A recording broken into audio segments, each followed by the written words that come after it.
a sweet basil left on my shelf, full of fragrant memory. Hey everyone, you just heard Sweet Basil by Liz Frenchman, and what a great yummy song to introduce this special edition of What's Cooking Kids. We're in the kitchen with our radio studio with our special guest, who doesn't need an introduction because she's world renowned for writing some really great bestsellers, you know, like Harry Potter, Les Miserables. Yeah, of course. But her best one is Cooking. the Kitchen Therapist. Yes. The Kitchen Therapist. And it is Jo Richardson. Hi everyone. Hi Jo, thank you so much for joining us today. Pleasure. It is just my pleasure. Who's hungry? Me. I am always. I know the crew is. So Jo, you're a formally trained home economist, and you have created hundreds of recipes and styled hundreds of food shots for many leading magazines, corporate test kitchens, and behind the scenes for food segments on TV. That's it. What are you going to be whipping up for us today in this tiny little kitchenette here in the studio? I think we've got all the room we need, and I just thought let's do something that's instantly delicious, and you can make it out of really what's hanging around. Fair enough. Let's get going. Let's go. So we're going to do pesto. Yum, pesto. For those who may not know, can you explain what pesto is and where does it come from originally, Jo? Originally it's from northern Italy, and traditionally very strictly made with some Parmesan cheese, garlic, basil, a little bit of olive oil, a little bit of salt, and that's the traditional recipe. But you know what? There aren't rules anymore.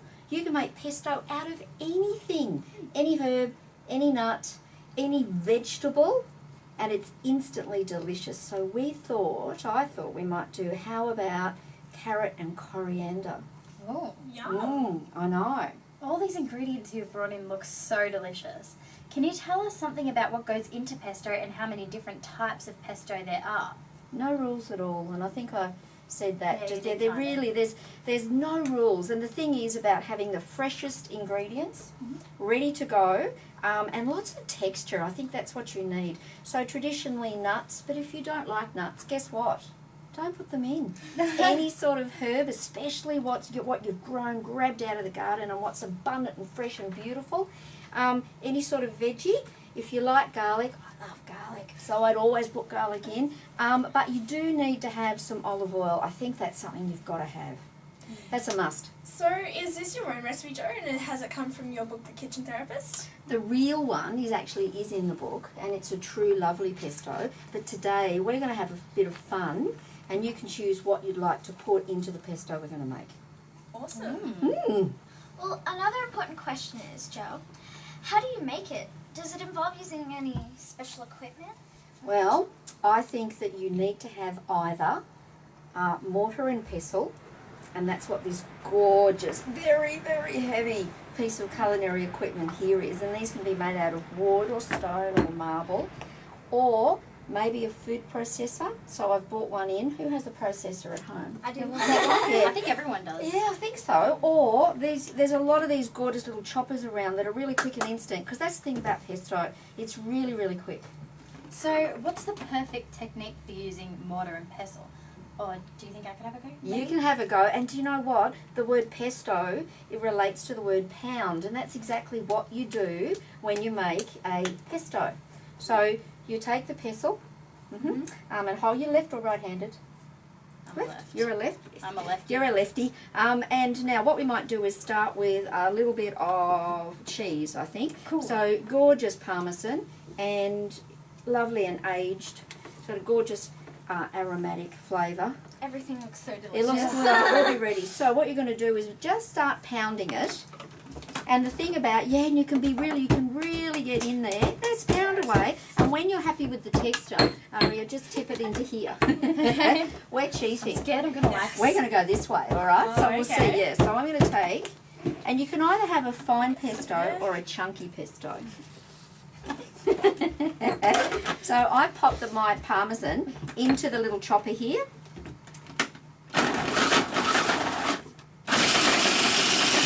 And I'm happy with that. So I'm going to leave it a little bit chunky. I'm sorry, I'm on to my next step.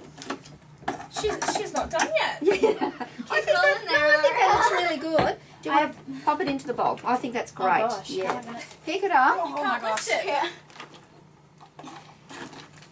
Perfect. I have the upper body strength of a 5-year-old. And have a little spatula. That might help. Oh, There you are. There you are. So I'm going to put the carrots in. gosh. Looks heavy. And you actually Yeah, no need idea. to have a mortar and pestle with lots of weight to it, because as you're pounding, that's really important to keep it on the bench. Oh, yeah, Have you used one before? You haven't No, used one no. before? I've used the midget one. The midget one? Yeah, and they're usually for spices. Do you know they come up to sizes that are like this? So if you were actually... Imagine holding one of Yeah, those I know. guys. Gosh. So some carrots, and these are gorgeous little organic Dutch carrots.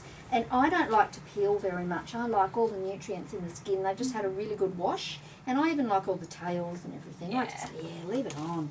And then I'll pop them in for you. And Miani's got the easy job. I feel I'm like a going to cereal add. killer doing Do you know you do? Well, the carrots would think that you are. Probably. I'm going to go add some cashews to Technically, mine. you're a carrot killer. And when you're ready, once you had a bit of a pound, it's perfect. For all of our It's radio perfect. listeners, she's just Pop your tried hand over a little bit. There you to, are. What are you How am I going? supposed to see what I'm carrots and crushing? it's gone That's everywhere. right. You can feel it. I don't think I'm doing a very good job. So, you're doing a great job. And I think this is why all kitchens need to have a little bit of help and have the odd electrical appliance, don't you think? Yes. Yeah. This is frustrating. Do you want me to have a little go for you? Yes. Yeah, okay. So you just need to, once you start, see I've lost one piece. I'm losing a few too. Some There of you them go. hard. That's all right. Careful you don't get your fingers. We'll be Yeah. right. See, it's all happening in the bottom, you see. So that's what's happening. But what we might do is just go to this because it'll be over in a wink. Probably, Is that yeah. okay? So at home you'd be using a processor? Yeah. Yeah. Okay. But you can I see think how that's so now. a little chopper is just so quick. So I'm going to pop this there. Now, the true technical way to actually make a pesto is to do them in little batches so you keep a little bit of texture. If you just throw it all in, you can, as long as you watch really carefully, judge the texture you're getting. But the worst thing to do to a pesto is just make it too liquidy or lose all its vibrancy. You want all those gorgeous crunchy textures. Yeah. Yeah, that's what you want. So into this now, herbs. So what do you think, girls?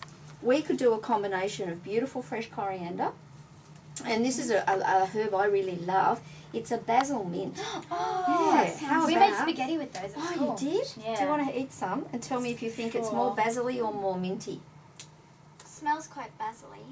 Smells quite basil-y, but you do get the mint, don't you? And particularly the cooler months, it's really growing well, because you know basil doesn't really want to do that when it's a bit chilly. And I think we'll do some coriander, and I'm going to tear that up.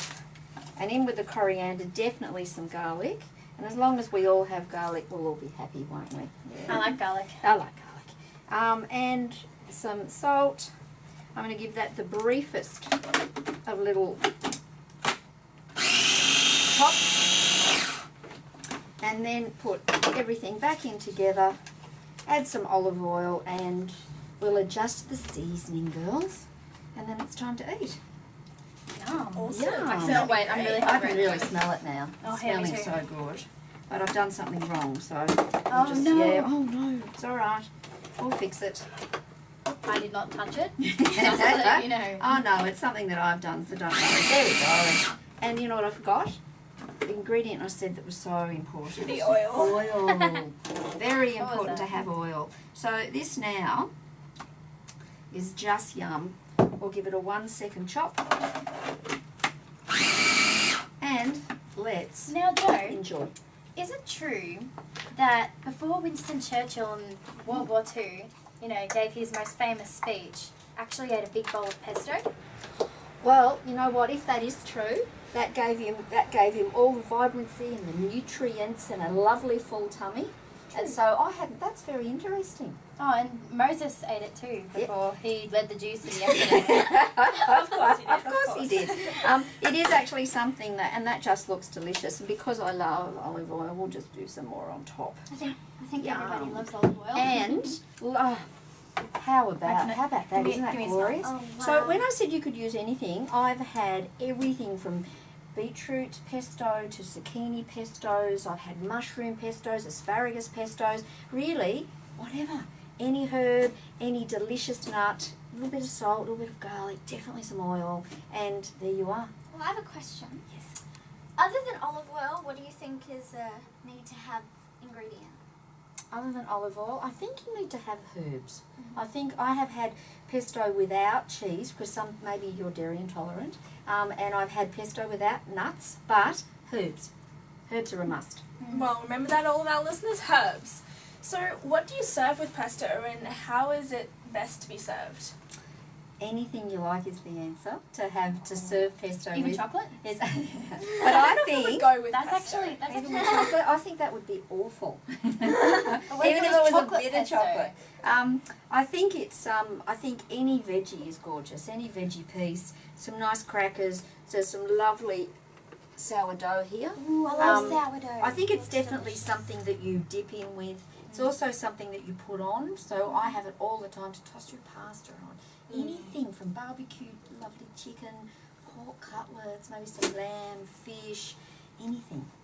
So we've got some cucumber there, we've got some carrots, we've got some crackers and some sourdough bread. Yes, so who's first? Yes, me. Yes. You're teasing me. Okay. I don't know which one to have. Now, if it's a bit thick, you can actually, I've got a little spoon here. You can hold the bread and I'll pop it on. But I do like a pesto that's got a bit of body to it. I don't like them too thin. Thank But you. if you use a carrot, we can dip in. I'm going to have a bit of sourdough. A bit of That looks sourdough? delicious. Yum. Enough salt, do you think? Oh, and pepper too. I didn't bring the pepper grinder, but that would Oh, be wow. lovely in there too. Yeah. I'm going to go for the Yeah, I delicious. love. Isn't it delicious? Yes. So this Put is on here. carrot, yummy. Carrot and coriander. We use cashews, but you can see I've got some walnuts over there, and of course pine nuts are the ingredient that were originally used. But they're actually a very expensive nut, and they're not really abundant at the moment. So I think it's good to use nuts that Your Well, sweet this pesto is so tasty, Jo. Thank you for shelf teaching us how to make that. full of fragrant memory. When we tasted friendship, a midnight meal and the music of a moonlit sea. Your sweet basil blessing me still, even though you've gone away. Heals my senses, tasting tomorrow while swallowing yesterday. While swallowing yesterday. Night meal and the music of a moonlit sea. While swallowing yesterday.